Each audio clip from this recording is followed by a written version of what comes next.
Stacia Alexander. I am happy to be back again to talk about marriage. Some of you may not know, but I've been married for 22 years. Happily married, I should say, at this point, but it has not always been a happy marriage. So I want to talk to you all today about what will make your marriage last. And I think that's some good commentary now because we have a popular actress, Megan Good, and her husband have released a book about the weight. And it kind of gives you some of the details of what they did in order to get to the point of marriage in terms of getting rid of some old baggage, formulating some things that they wanted in their marriage, and they've been touring talking about the weight. Well, I want to talk to you all today about how to get on the other side of the weight. It is really important that you establish some things before you get married and after you get married in order to sustain that marriage. And it is a lot of work. So come on board. Let's talk about it. Let's see what you think. Okay, so before you ever get married, you really need to know who you are as a person.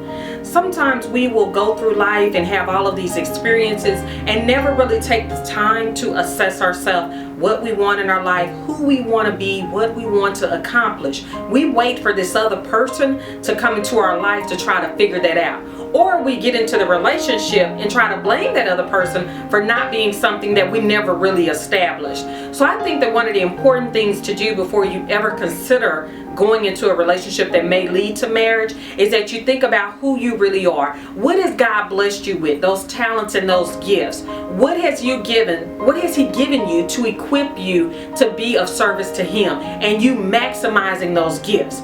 That's part of the problem, is that a lot of us do not maximize our God-given talents. And so then when we get in a marriage, those opportunities are compromised because then you have someone else that you have to think of, and we begin to feel resentful, or we feel like we're missing out on something, when in actuality we had the opportunity to maximize those talents before we got married, and then those talents were supposed to complement the marriage, but we're starting to feel resentful in the marriage. So take some time to get to know who you really are and what God intends for your life before you actually consider establishing another life with someone else.